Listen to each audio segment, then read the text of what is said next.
Hey FitLovers. Hey FitLovers. And welcome to another episode of Garage Talk. And today marks the beginning of a 5-part series Mina and I are going to be doing on 5 ways to achieve a successful relationship. Ooh. This is Garage Talk.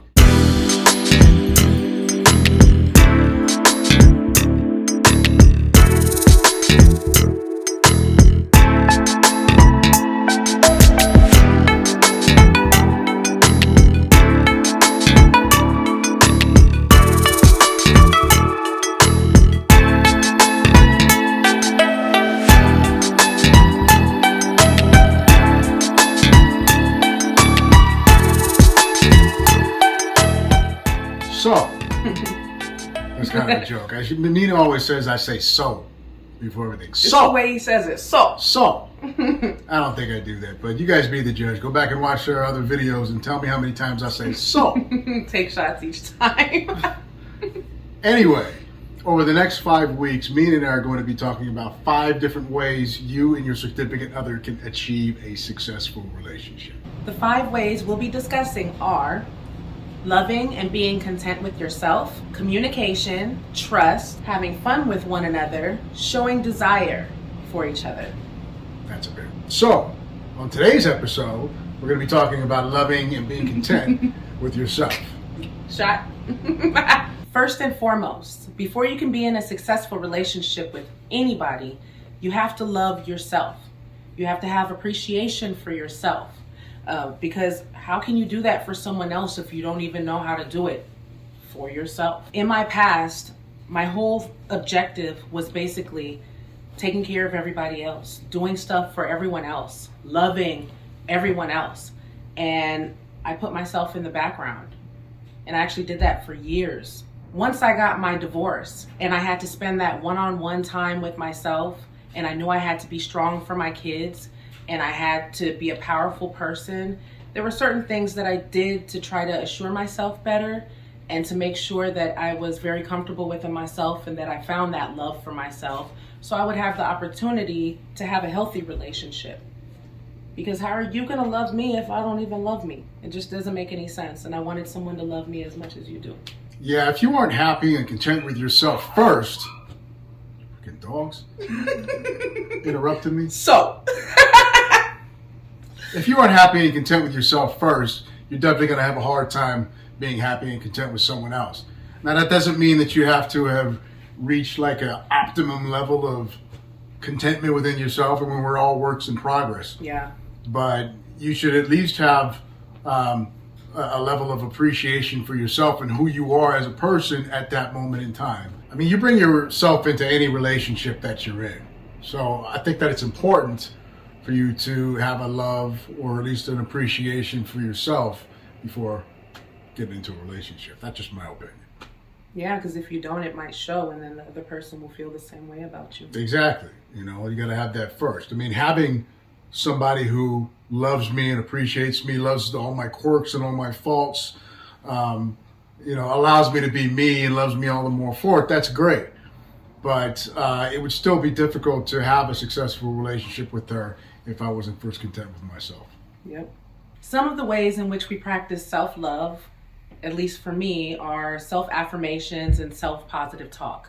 I go in the mirror and I literally say out loud, I am beautiful, I am amazing, I'm intelligent, I am healthy, I am the most amazing thing in the world. And it actually helps. Yeah, admittedly, I need to do more of that positive self-talk.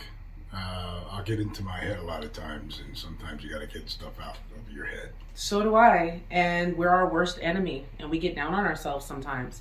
So if you block that out and just kind of say, hey, look, but I am amazing, and I am wonderful, and I am healthy, and everything is going to be perfect, everything is going to be fine. You kind of trick your mind into believing these things, and that's how it always ends up working out, at least for me. Yeah, that's a good one. Another way that we show self-love is we like to keep ourselves in shape. We like to stay healthy. We work out. We eat healthy. Everybody has their vices. We have our vices. We'll drink occasionally, and I got a sweet tooth. I like ice cream and cookies and stuff like that. But I try to limit that stuff best I can, or just not have it every day, or maybe a couple times a week, or just a little bit at a time, just so I can appease my sweet tooth. But generally speaking, yeah, it's very important to work out regularly, even if it's just light exercise, and to make sure that you're taking in healthy stuff inside your body. I would say that's about 80-90% of it. Another way that I like to practice self-love is by going out into nature. I like to take walks, hikes, even if it's just taking a walk down the street or sitting down in front of my home and having a cup of coffee. I like that peace, and I like to get a moment to just kind of zone everything out, get off my phone, not listen to any news, and reflect on the beautiful things that God has given me. And it just gives me a chance to decompress and have peace. You like the nature, babe? That's a good one too. Yeah, actually, you've taken me out on the aqueduct on some walks a few times now. We've done some pretty hardcore walks where we did like miles, probably like anywhere between 5 and 8 miles, something like that. Yep.